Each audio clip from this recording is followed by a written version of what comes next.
The last fires of resistance were burning out on the shattered plains of Vera Prime, and every soldier who still clutched a rifle knew it. The sky itself was a wound, torn by orbital strikes that painted the clouds with ash, while the ground trembled beneath the tread of machines older and crueler than anything humanity had ever conceived.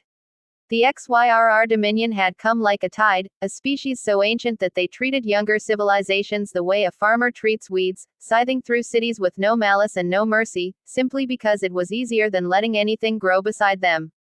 The human garrisons had held as long as they could, but their fleets were gone, their colonies reduced to embers, their command shattered into desperate fragments that spoke to each other only through broken signals carried on encrypted whispers. On Vera Prime, there remained nothing but stragglers and broken units, men and women who had watched their banners fall and their comrades burn, yet refused to abandon the soil they stood upon. Some called it courage, others called it madness, but no one could deny that the heart of humankind had never beat louder than in its dying moments. When the XYRR machines rolled over the final ridges and began to descend on the last human stronghold, the defenders knew that history itself would not remember them, their end would be quiet, a statistic buried in the endless chronicles of galactic conquest. Yet even as the wounded were carried to the barricades and the children sheltered in underground caverns, there was a silence among the soldiers that was not despair but defiance, a silence that whispered, "If we fall, we will fall standing." Their commander, Captain Alaric Vare, stood among them with his armor cracked and his pulse rifle held together by tape and hope, gazing into the black horizon where the Dominion's vanguard shimmered like an ocean of steel.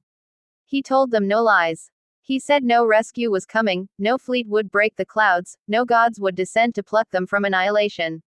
But he did remind them that humanity had always been the stubborn flame that refused to die out even when the winds of the universe tried to snuff it, and that to stand in this last hour was to prove, if not to victory then at least to eternity, that they were never meant to bow.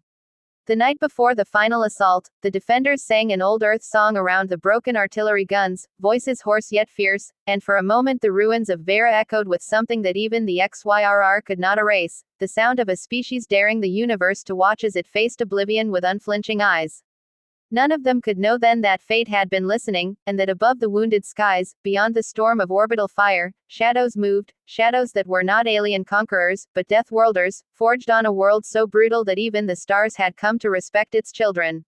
And when those shadows fell, the story of humanity's last stand would transform into something no historian of any world could have imagined. The aftermath was written in fire and silence. When the last of the Dominion's war engines fell still, their cores smoldering in the black soil, the battlefield became something like a graveyard of titans.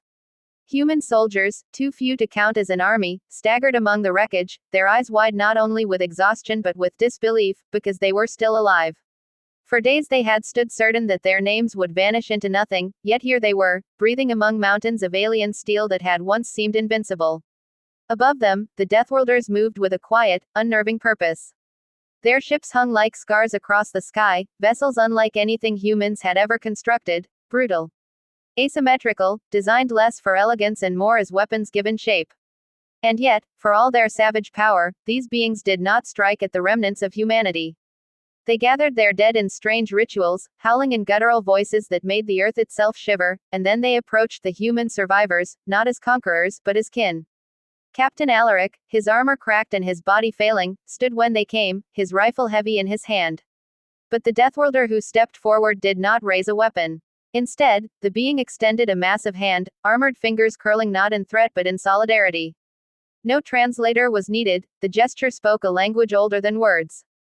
Humanity, long mocked as fragile, as a species too reckless to survive among the stars, saw itself reflected in these warriors.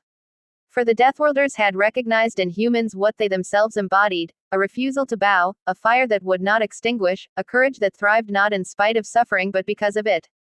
Word of the stand on Vera spread across the fractured remnants of the galaxy like lightning through dry air. Worlds enslaved by the Dominion whispered of a new alliance, of a flame that could not be smothered. And though humanity was still battered, broken, and scattered, it was no longer alone. In that hour, the universe learned a truth it had long forgotten, that the smallest spark, when joined with another, can set the stars themselves ablaze. The Deathworlders had not fallen from the sky as destroyers, but as heralds, carrying with them the simple, terrible promise that hope is never lost, not as long as there are those willing to fight. On the bloodstained soil of Vera Prime, humans and Deathworlders alike lifted their heads to the wounded heavens, and in the silence after war, they did not hear defeat but the first heartbeat of something greater, a future carved not by dominion, but by defiance. And so, the story ended not with extinction, but with the impossible, hope reborn from the very edge of annihilation.